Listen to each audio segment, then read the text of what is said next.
Hey everyone, welcome to another episode of Cue It Up with the Q Brothers. That's us. Us, as always. So we tried, Ralph, My name is Ralph Quartucci. Well, I did say your name, Ralph, but yes, it is Ralph, and I'm John Quattrucci. So, Ralph, we tried the grand experiment 2 weeks ago. We did a 10-minute trial, and it failed miserably. The people who watched it and listened to it liked it, but not too many people did. So I don't know if this one will be an hour. It's definitely not going to be 10 minutes.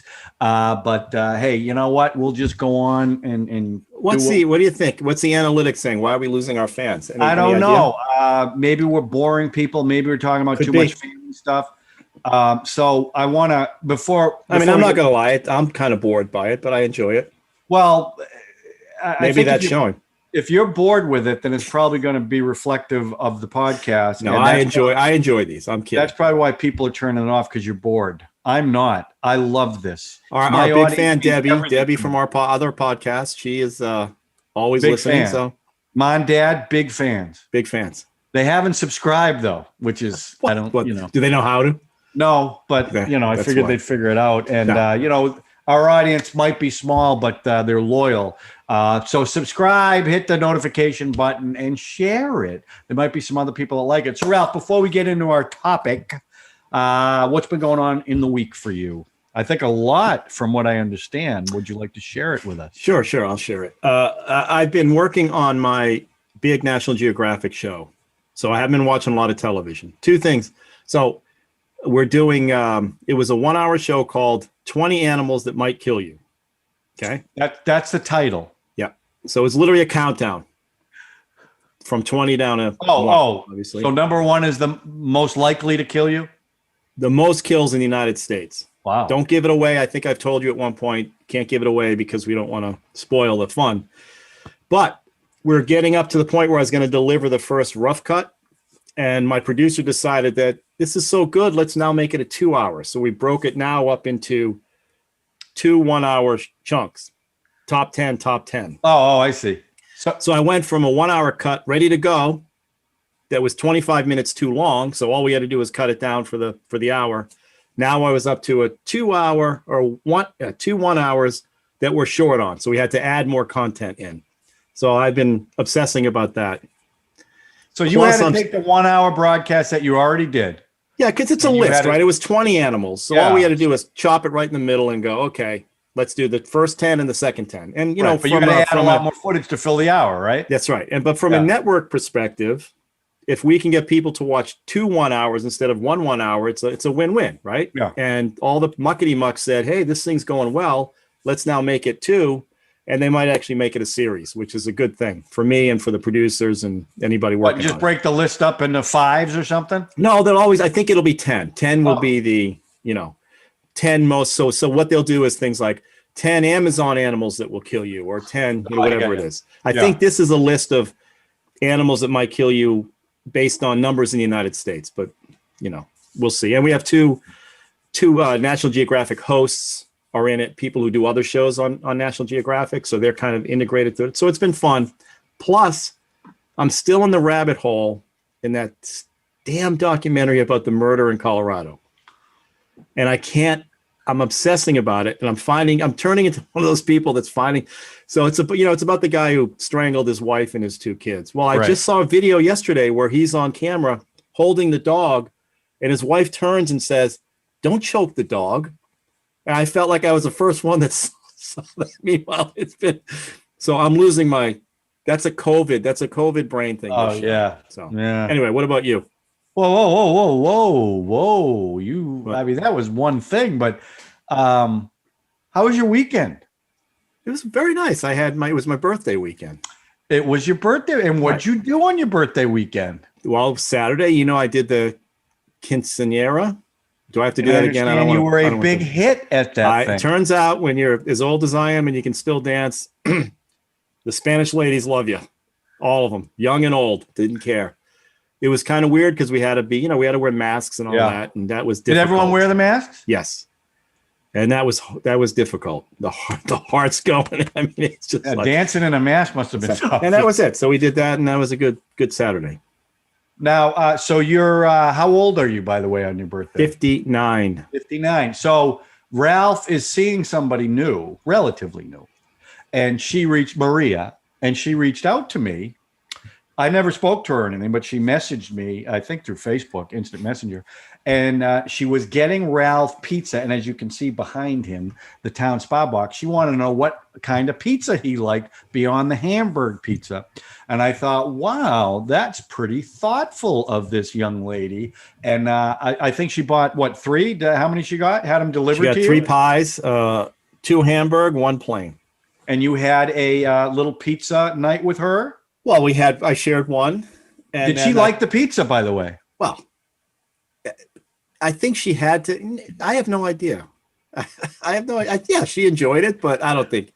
You didn't even ask her? This is your I did. But I said, look, I know this is a pizza I grew up with. There's no way I know it doesn't. I know what it is. It's not, it's like in my DNA. So I think it's great. But most people who have never been there go, it's like eating paper. I don't understand what the big deal is. So, but she was thoughtful. She enjoyed it with me, and then I get to keep the other 2 for myself. So I was very impressed with that, I have to tell you. So that's nice that she did that. As far as my week, well, Monday, of course, it relates to golf. The weather here, we had 75-degree weather on Monday, so we golfed, and it was just spectacular. It was like golfing in the summertime. That was great. So then, so 2 days ago, it's so nice out. I'm going to drop my roof. I have a convertible, 2008 BMW convertible, beautiful car. I love this car. So I open the roof up, and it doesn't open all the way. It opens. It opens. The roof is completely open, but it doesn't go into the back all the way. It's sticking up a little bit. Now I can't open it. I can't close it. It won't do anything. And I've never had a problem with this car. So I bring it to the BMW dealership, and they say, we can fix it. Fine, fine, fine. I said, well, do it up and do a check, whatever you do. So then they call me and say it'll be ready the next day. I go to pick it up. They hand me the bill, and it was $2,100. Well, that's what you get for having a BMW. And I was like, wow. Did they not call you before that? No. I just told them to do just the assume work. if you're dropping it off, you can afford it. So I had no idea it would have been that expensive. I figured $600. So it's funny because I just got a job for the first time in a long time, and I put some of that money in the bank, and I was feeling pretty good about myself. And a big chunk of that money just paid for my car. So that was kind of sad. My car's beautiful. Honestly, let's be honest. That's a first world problem. The week you're golfing, 70-degree weather, you bring a BMW in, costs you $2,100. Okay. It still broke my heart. I know. Well, my car's only got BMW, you know what that means. BMW. It means you're cool. It means break my windows. No, no, not at all. People, in fact, somebody said to me when I had the top down the other day, because remember, it's a 2008, but it's only got 51,000 miles on it. It looks beautiful. The guy says, hey, nice ride. Yeah. And I was like, well, you know my famous BMW joke, right? No. Why would you make a joke about a BMW? Well, what's the difference between a BMW and a porcupine? Something about pricks. Am I right? Yeah, on a porcupine, the pricks are on the outside. That's the joke. Okay. But I'll do it on my new. This is a guy who drove. I can do that. I can do a rim shot. Oh, wait a minute. Rim shot. Can you hear that? I can do it on my new drum kit. So anyway, that was my week. So here's what I wanted to do. Ralph. Wait. I got to ask you a question. Did you see the guy in the Masters drop that hole-in-one skipping off the water? Yeah, he did it, but it was in practice. It wasn't practice, but still, I mean, he did a hole-in-one off the water, skipping off the water. Yeah, I got my first hole-in-one this year. So 2020 has been the worst year in the history of the universe. Right. But I got a hole-in-one. So that makes everything okay. No, it doesn't make everything okay. Wait a minute. Do those guys practice that skipping off the water thing? Yeah, that was a trick shot. But he wasn't trying to get a hole-in-one. No, but he was just trying to skip it off the water. Yeah. They do that in the practice rounds, yeah. So anyway, so what I wanted to do this week, because it's funny, the more we do our other podcasts, the more I realize we both love movies, but it's amazing to me how on the opposite end of the spectrums we are as far as what we like. Completely. So here's what I wanted to do. I want to pick a genre that you really love. And then I want you to tell me, give me 3 movies from that genre that an audience, if you really want to get this genre, you want to watch these movies. And if I know any movies from that genre, I will give you what I think, and then I'm going to give you my category. And we might do this a few times as we go forward, because I think it's kind of interesting to understand your thinking about why you like a genre over or another one, or why I prefer some movies over others. So I want to start. Is there a genre out there that your number one genre that these are the movies you like, and tell me why first? All right. Well, I'm not going to go. I've been thinking about this because genre, so horror movies or crime movies or whatever.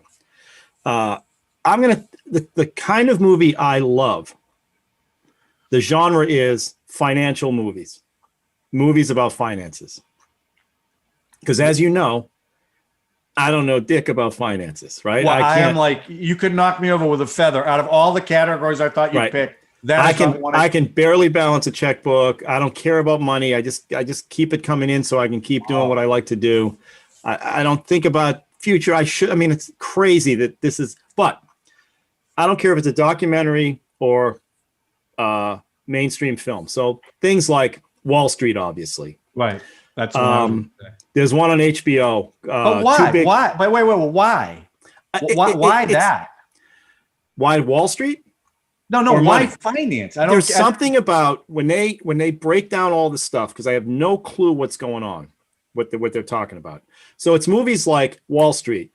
There's a movie on HBO called Too Big to Fail about the 2008 housing crisis. Yeah. The movie with Steve Carell. I lost it. Yeah. What's that one called? I don't know. I know which one you're talking about. I'll get it. I'll look it up. Enron, there's an Enron documentary done by Alex Gibney where he breaks down what happened. And there's something about not understanding the finances that just keeps me, I'm fascinated. And as a matter of fact, the one called Too Big to Fail, the HBO film, it's one of those movies that I watch all the time. It's comfort food for me. And Wall Street, when they're going through all the stock stuff, and there's another one called Margin Call with Zachary Quinto, which is fantastic. Kevin Spacey, Zachary Quinto, where again it's a housing crisis. It's a 2008 crisis where the whole system's going to break down. There's just something I can't explain it because I don't understand any of it. Right? I can't figure out stocks and all that. I can't figure what's going on, but I'm fascinated by the films. And it's just one of those things. What's the one with Carell? You don't know that one? I don't know the name of it. Oh, I can't believe it. It's people are going to laugh because it's ridiculously simple. But well, how many times have you seen it? A bunch. But once I told the light comes on, I forget stuff. So, but yeah, I mean, if you break down, like Margin Call, I watch a ton. The Enron documentary. You ever seen Boiler Room? Yes. Another one. Boiler Room is great. And The Wolf of Wall Street. Wolf of Wall Street. I love The Wolf of Wall Street. The Big Short. Come on, it's ridiculous. How could I not remember that? And again, I have no clue what's happening when they're talking about all that stuff, but I love them. It's this crazy thing. And I'm starting to realize, like with this crime stuff that I'm watching and getting obsessed on, that there's details.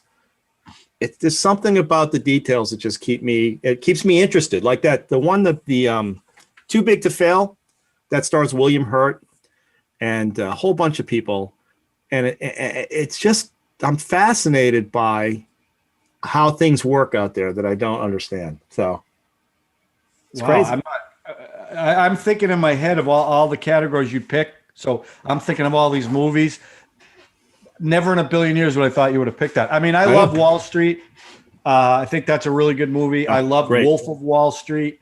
Good one. I liked Boiler Room, but I don't. I mean, I can't really say I've seen a ton of movies based on the world. I assume you've seen The Big Short, right? No. You haven't seen The Big Short? No. The fun thing about that one is they use actors.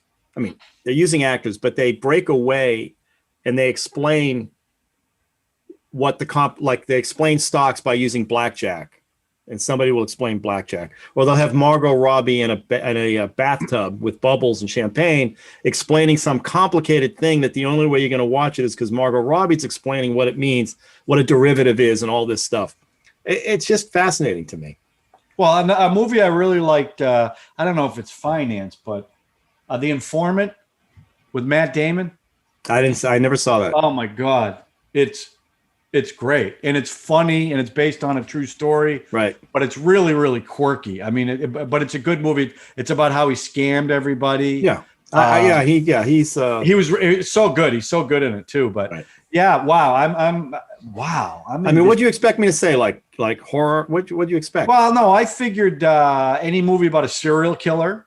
Well, I definitely know. I know, but that's the one I thought for sure that you would pick. No, when you mentioned it, this is what we're going to talk about. The money thing, I just realized how many times I just put this stuff on, and I'm fascinated. Like Wall Street, because you don't know anything about it. I mean, that might have something to do with it. I'm not learning anything by watching. Like the Enron thing is fascinating to watch what they were doing to manipulate the stocks and how he broke all that down. The Big Short breaks down what was going on in the housing crisis, and then Too Big to Fail shows you from the government side of what was going on for them, how they had to try to save the financial situation using all the big banks and all that stuff. Right. And I don't know. Those are movies that I can put on, and for some reason the endorphins go. And again, I'm not a stock guy, so I'm not even learning to make money. So what's the one that if someone who maybe is not into those movies, what's the one that you would say this is the one you should watch? Boiler Room. Oh, really? Yeah. I think Boiler Room is fantastic. And that's Ben Affleck. Ben Affleck plays sort of, Glenn Ross. I forgot about that one too. Oh, okay. Yeah. So Ben Affleck is playing the Alec Baldwin character from Glenn Ross. And Giovanni Ribisi is a young kid who's a genius with money and stuff, and he starts getting into penny stocks. That is the companion to The Wolf of Wall Street, because that's what that guy was doing. Right. And Boiler Room came out before that, and the guy from That Thing You Do, Tom Everett Scott, played basically Jordan Belfort. He played what Leonardo DiCaprio was playing. So it's kind of those are nice companion movies to put together. But Boiler Room has a real gritty feel. Vin Diesel's in there before he hit it big with the car movies he was doing. The car movies. Fast and the Furious. Oh, that's good. But it's fantastic because it really breaks down how that stuff worked. And anyway, that's my thing. I'm definitely taken aback. I haven't watched enough of those movies to make a big recommendation, but I will tell you that I love The Wolf of Wall Street. I love the way it's made, and DiCaprio's great in it. Jonah Hill's great in it. Margot Robbie's great in it. It's just a funny movie. All the scenes where he's drugged out and then they replay the scene the way it actually happened is hilarious to me. No, that's a good one. That's a good one. But the Boiler Room is kind of the more, I don't want to say serious take on that. No, it's probably truer than. Well, I think. Well, what was happening in Wolf of Wall Street? That stuff happened. That guy flew the helicopter in his backyard. They played it really over the top. Well, they did because you got Leonardo DiCaprio and Jonah Hill doing that stuff, and I like the FBI agent in that. He was great. Yeah, Kyle, whatever his name is. The guy from Friday Night Lights. Yep. Secor. Wasn't he also Rocketeer? No, that wasn't Rocketeer. No, that's Bill Campbell. Campbell, right? A Rocketeer. But Wall Street's another one that I could watch over and over and over. Well, because frankly, the performances were so good. Well, the elevator scene with Martin Sheen. No. What I see is a jealous old machinist who can't stand the fact that his son's become more successful than he has. What you see, he's a guy who never measured a man's success by the size of his wallet. That's because you never had the guts to go out into the world and stake your own claim. That's a ringtone I use. We quote Steve and a bunch of his buddies. They quote lines from that movie all the time, and that's the one they always say. Well, at Boiler Room, remember? Have you seen Boiler Room? I haven't seen it in a long time. Well, there's a scene where they're all watching Wall Street, quoting everything. Wall Street was like their Godfather, right? That was their movie that they quoted everything. So anyway, Did you there see? it is. Did you see the sequel to Wall Street where they did. wussified Gordon Gekko? A little bit. I mean, that was with a little Shia bit. LaBeouf. He was and a all bad that. guy in the first one, Right. and they he had redemption. But I thought He the did. way he played it was greed for lack. Well, of we use that in your one of your know, training that's right. videos. So Sales, for a lack of a better word, is good. Sales works. Let me tell you something else. When you add a C to loser, you know what you get? That's right. You get closer. Now, you may be asking yourself, what are my qualifications? You want to know what my qualifications are? You see that watch? That watch costs more than your car. That's my qualifications. Wow, I like I said, I'm pretty surprised by that one. I'm sure you won't be surprised by mine. But let me guess. Wait a minute. Superhero movies? no, foreign documentaries. Starring superheroes. Yeah, I was sci-fi fantasy for me is my favorite genre, and for me, I mean, we have such a different outlook on movies. Not all movies. I don't want to. Every movie I watch, I don't want it to be escapism. But one of the reasons why I love movies is because of escapism. And when you look at sci-fi and fantasy, it brings you to a place that you've never been to before, right?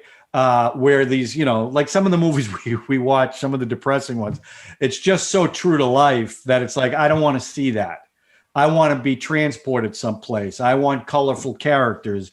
And it doesn't even have to be good sci-fi. I don't know if you remember, we saw a movie with Peter Strauss. Yeah. Something in the Forbidden Zone. Remember that? It was 3D with Molly Ringwald. It was an awful movie, but he was good in it. I have it on Laserdisc. You have it on Laserdisc? I think I do. Oh my God. Boy, how the mighty have fallen with him. Rich Man, Poor Man of that movie. Oh. But Nick Nolte came out all right, though. Yeah. Well, he did too. I mean, he did more TV stuff than movies, but Peter Strauss.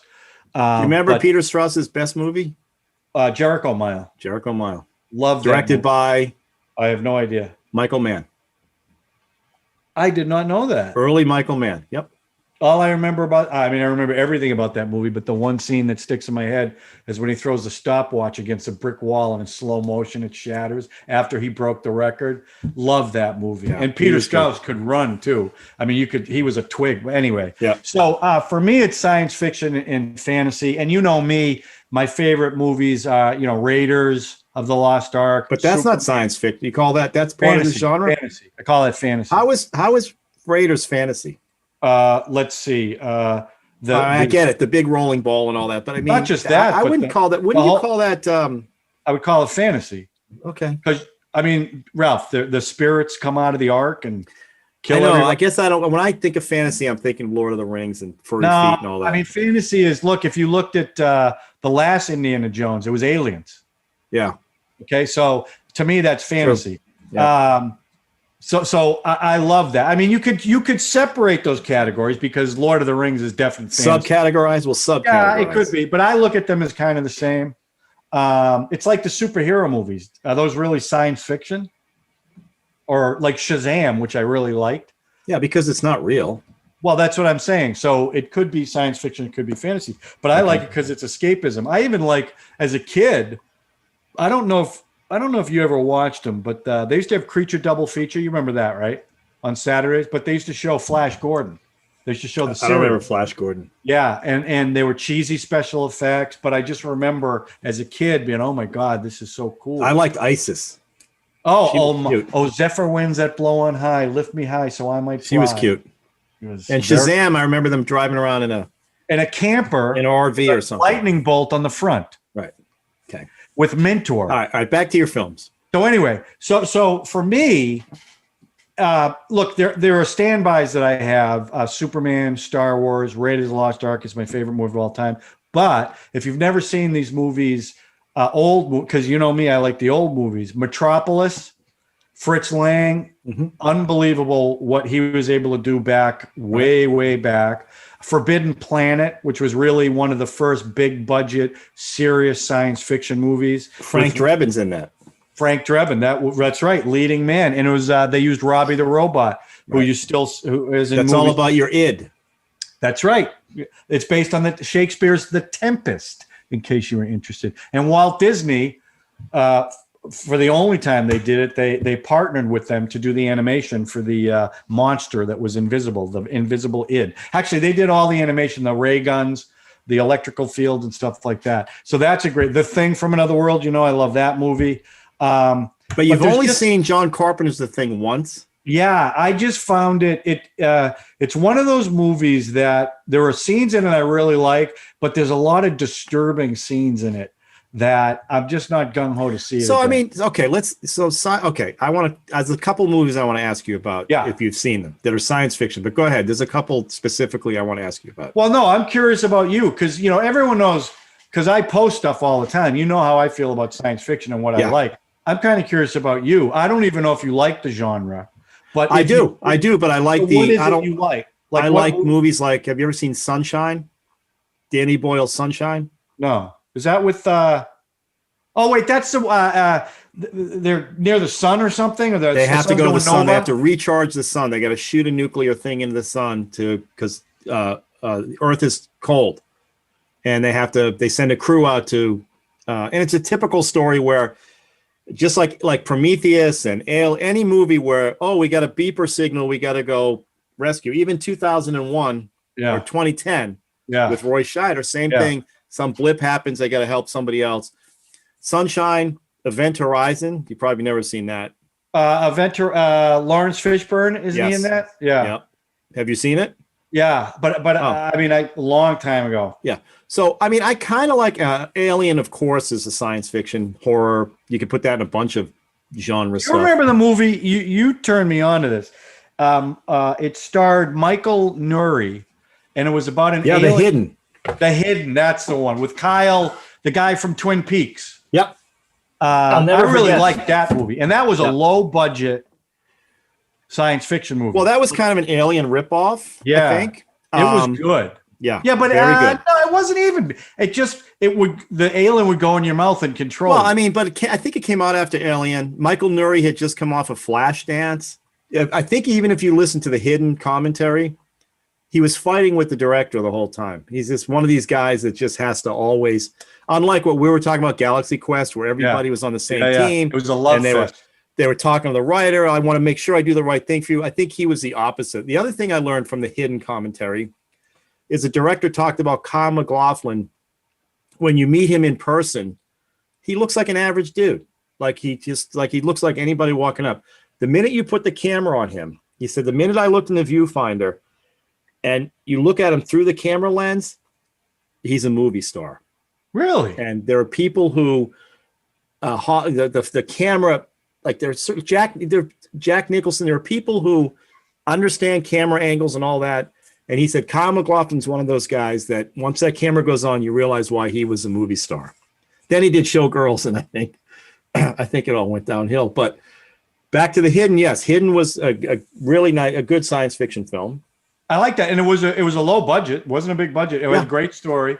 Yeah, I guess listen, I enjoyed Star Wars. I'm not gonna, the first three. I actually liked a couple of the newer ones that have come out, specifically Rogue One. Rogue One, I thought was fantastic. Yeah, but that wasn't part of the trilogy. No, I understand that, but I liked it. I didn't like any of the other ones.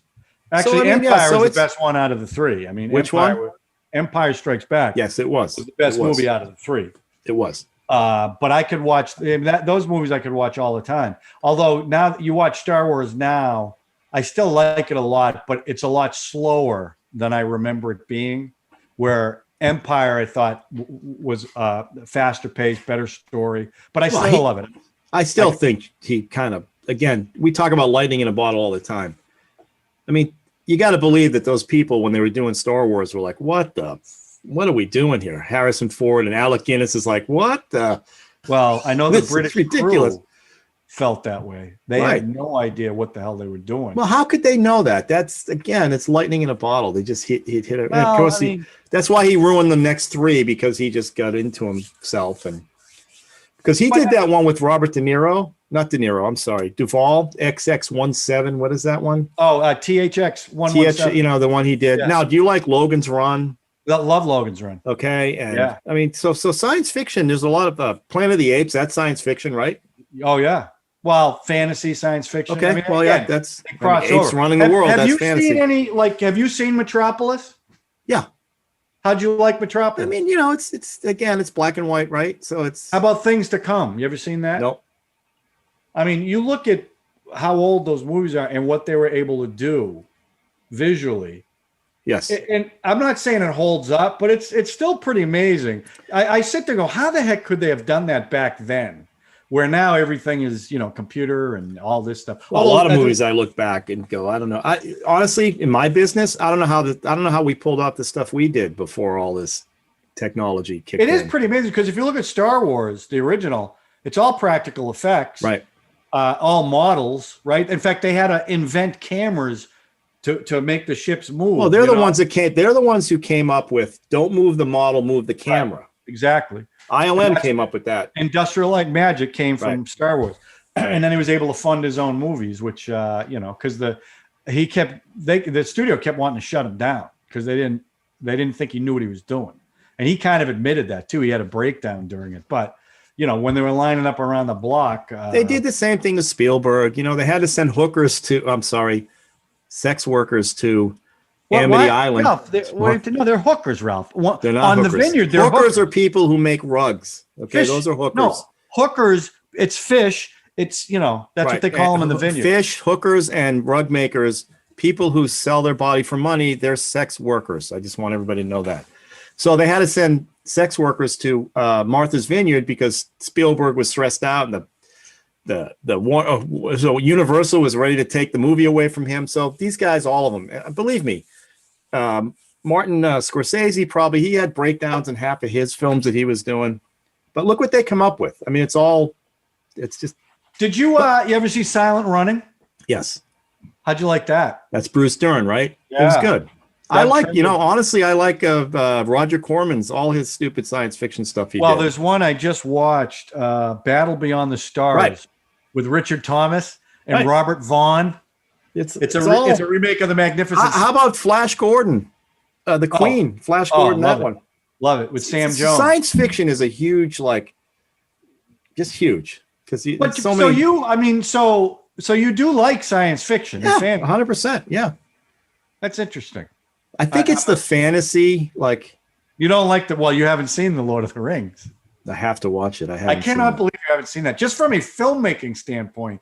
I know. I dated someone who said to me, "You haven't seen The Lord of the Rings?" I go, "No, I can't do this." It split you up. Yeah, that's the story I'm going with. That's the story I'm going with. Oh yeah, wasn't anything you did anyway. Wow. So all right. So let me throw out something else at you because you threw me with the finance stuff. So let me throw another genre at you and ask. I want to ask you, pick a couple of movies that you would recommend. Musicals. Oh Christ. Okay. Well, I know you're going to say Grease.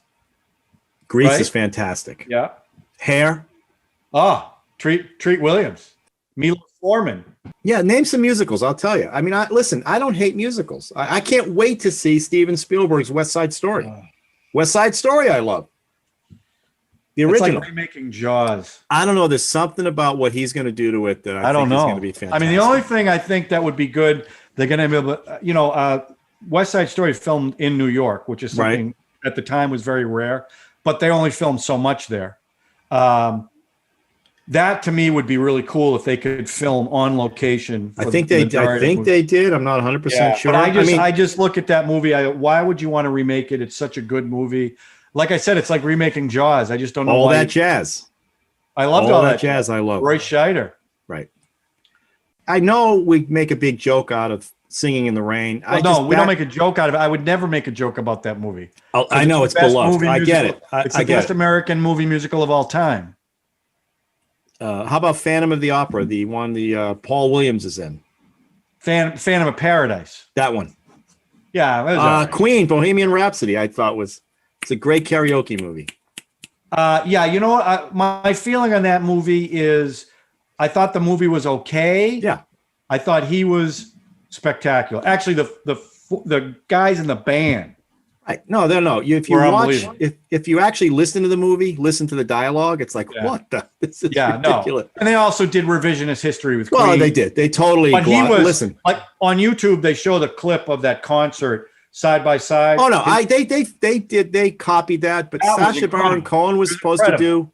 Sacha Baron Cohen was supposed to play Freddie Mercury in Really? a biopic. That would have been midgets holding heroin and cocaine at the parties and giving guys handies because they're walking by little people. I don't mean midgets. I mean little Yeah, people. I mean, you're In the going to take a lot of 70s, no, flack those for this parties were like, I used to read articles about the Queen parties that they used to have.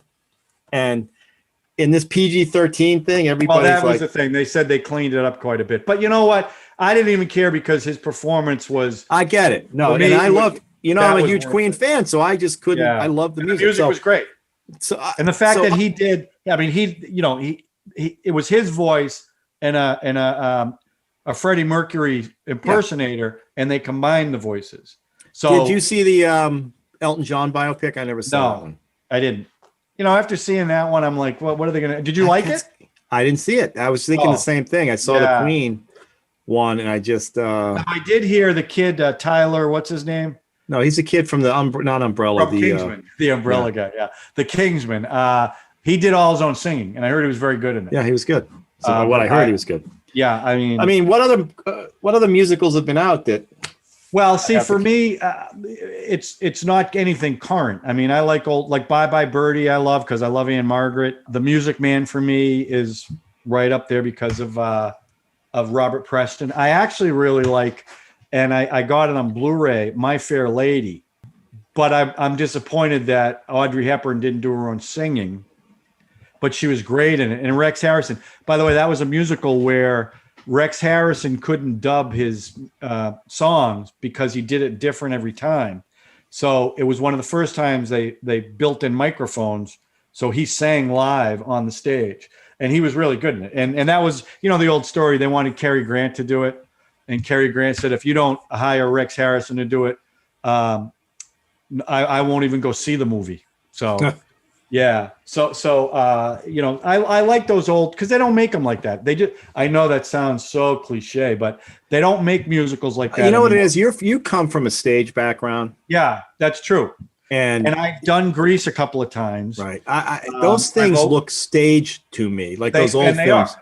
That So now on that era, that's the way they were, right? on one of the podcasts we did the Ladies' Choice, where our significant others would bring a film, and Debbie wanted to do Sound of Music. Yeah. And I was like, oh my God, I have to. And you know what? I love that film. Yeah. And part of it is it's in the DNA. It's songs that you just knew I knew every song, and it made me want to watch the film. And I really enjoyed that. And that's an old school musical, like the King and I. Remember, I loved the King and I when it came out. So I go to musicals. I saw, Magic Mike is kind of a musical, but with naked guys dancing around. That was fun. Did you ever see Magic Mike? No. Oh, it's great. It's actually great. It's great. Yeah. Mike really likes it. Yeah. Yeah. I was like there were 3 guys in the whole movie theater watching that. And it was great. Did you get dragged there by a young lady? No, my Jen and I went. And I had no problem going because it's Steven, what's his name? Soderbergh. Well, you got man crushes anyway, right? Not on, who's that main guy in that? Yeah, I can't believe I'm drawing a blank on his name. He was in 21 Drum Street too. Right. No. Great. He's think good. He's great. He's great. But no, my man crushes are old guys. Well, Kevin Costner, Brad Pitt. It's funny, Kevin Costner. I just watched The Untouchables. That's great. He looks like a baby in that movie. It's so good. He's got a new movie out with Diane Lane. Yeah, Diane Lane. It looks good. By the way, have you ever seen City on Fire that she did back in the day? I never saw City it. on Fire? I think that's what it's called. Walter Hill did it. Oh no. Michael Pere, Diane Lane. I love that movie. Diane Lane has not aged. I know she's she was like 18 when she made that movie. She's adorable, and she and Kevin Costner just did a film together. Yeah, they're I Want It getting Back or something. But when I was watching Untouchables, and frankly, I watched it because of Sean Connery, and I was like, wow, He was good. Did he got the Oscar for that one? Yeah, he was great in that movie, and He was good. The movie was awesome. The way it was filmed, the old Chicago, and De Niro. No, I agree. De Niro was great in it. Did I tell you the story when Belle and I we took that train ride to Chicago? Yeah, I told you about so it's a 17-hour train ride. Yeah, it was like Amtrak had this deal for like $34. Oh wow, round trip. So I said, Bella, we got on a train Friday night. We get there. So we're getting a train to Chicago. Saturday, we spend 4 hours in Chicago. Then we get on a 24-hour train back to Maryland. But while we're at the Chicago train station, you're at the stairs. And I said to Bella, and we're sitting in this area that we're waiting for our train. So I said, I got to walk around. I got to find where the staircase is. So I walk all over the damn thing. Come back. And I'll never forget, I turn around. I'm sitting there with Bella waiting for our train. I turn around and the stairway is just literally right behind me. And I'll show pictures, but I took a ton of pictures. Oh, you did? Of me leaning on the rail, because it's that's I went there and I was looking for the locations, a couple scenes where they shot when they go from the police station to it's that street right there, because the architecture is the same. I mean, it looks but that did you ever listen to the podcast called I Was There? This guy Matt, I can't think of his last name. No. He would talk about famous scenes in movies, and he would find an actor who was not the main actor, but just somebody who happened to be in the scene. Right. So he found the woman, the woman who's got the baby. Yeah.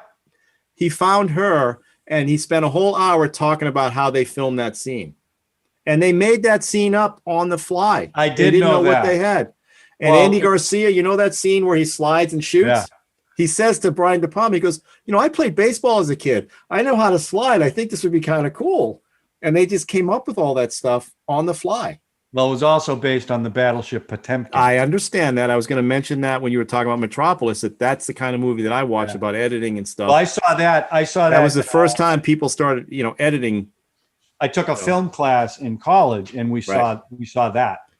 But that's interesting. Yeah, that's good. So what musical, based on your taste, would you recommend? Give me one musical you'd recommend. Grease. No, I mean, honestly, All That Jazz. Okay. I loved it. All That Jazz, I think, is a tour de force on everybody. That's based on Bob Fosse. Right. Obviously. And he directed it. Yeah. Did he direct that? Yeah. And Roy Scheider was fantastic. Roy Scheider's fantastic. Jessica Lange plays Death. Yeah. Yes, I would recommend All That Jazz. And if you like, me, I'm old school. So I would recommend, even though they kind of messed it up, it's not like the Broadway show, but I would recommend Bye Bye Birdie, because Anne Margaret, that was her first big role. Oh, she was awesome in that. And I love Dick Van Dyke too. That's a part I've always wanted to play. Dick Van Dyke's part in that. I would love to play that. But anyway, who's in Bye Bye Birdie? That's not Elvis, right? Well, it's Conway Twitty. It's based on Elvis though. So when Elvis went in the army, the play is based on Elvis going into the army. What do you mean it's Conway Twitty? The actor Conrad Birdie. Instead of Elvis, his character's name is Conrad Birdie. They wanted to have Elvis in it, but his manager, the colonel, wouldn't let him try out for it. He would have been great. But he threw up in the trumpet in Commitment. So yeah, exactly. But it's a good movie. It's Commitments is a good musical. What is Commitments? I love the Commitments. I love that. That's a soundtrack I listen to all the time. Check our webpage for Commitments. Yeah, a lot of hits on that too. A lot of people on Facebook anyway talk about how much they love the movie. They apparently don't want to leave comments on YouTube. You blame them? But they're leaving it on Facebook, which is good. That's okay. Right. Okay, so listen, I want to do this again, and I'm going to pick. I'm going to give you a little time though, because I only told you what kind of the topic was going to be. Right. But here's what I want you to think about for next week. I want to talk about. I got homework. I want to talk about Westerns. Oh, okay. Okay. So I want you to think about that now. That's a good genre. Yeah. It's a great genre, and it started very American, but it turned into international pretty quickly. So I want to. Well, I think they all stole from each other. Yeah. Yeah, absolutely. So and we're also planning on next. If we can't get the whole family on next Friday, which is the Friday before Thanksgiving, we want to do a whole family Thanksgiving podcast with Patty, Marie, and my brother Steve to kind of kick off Thanksgiving. If we can't get them Friday, we'll do it the following Friday. So the Western theme will be either this Friday, next Friday, or the Friday after Thanksgiving. So what are we going to talk about if we bring the whole family? They don't want to I want talk to talk about our Thanksgivings, and I want to show, because remember, in 1980, we had a video camera. No one had video. Right. I want to show some of the stuff that we shot because it's probably your family. I mean, you sit around the table talking ragtime the whole time, but we got it on video thanks to my dad. Okay. Right. So I think it'd be funny to talk about our things and holidays in general. Some of us embrace the holidays. Some of us didn't enjoy the holidays. So I think it might be fun to talk about that with our other siblings. So I'll try to confirm if they can get on it. And it might expand our audience too, although some of them probably wouldn't even let anyone know they did. Are they going to come on after I mention some family secrets? As Marie and Patty, which I didn't say what they thought I said, but we're going to have to put a little filter on it because whatever you say, right? You say something here. Marie brings it here. Right. Okay. So she rant that way up. She's a bomb dropper. All right. And she gets us in a lot of trouble. So we just got a little filter. But I think what we should do is we should each, before we get on, we should have a couple of drinks. And then while we're on, we should be drinking. Yeah, I agree with that. That way everyone That's Thanksgiving. Yeah. But no politics. No, we don't do politics here. Well, if we're drinking, you still no politics? No, I will not listen. I will not do politics. I'm telling you now. This is my one respite from that. Okay. And I want to keep it that way. I just want you drinking politics. Now, sometime down the road, Ralph, if nobody watches this show, we might eventually have to get into it. I think it would be entertaining because you and I couldn't be more opposite. Right. And nobody's watching anyway, so who cares? So, but I hope it doesn't come to that because really, I want one place where it's not part of Maria's watching these. Oh, what's that? My friend Maria. Yeah. I'm just saying, she's watching these. What does that mean? It just means somebody's watching. Oh, okay. Other than mom Tim's and dad. watching them too. Who? Tim. I don't shout out to Tim. Oh, Tim. Thanks for watching, Tim. Tim. We will, if people message us or put a comment, we'll shout them out, right? I have no problem. Oh, I will. Absolutely. Yeah. Kidding?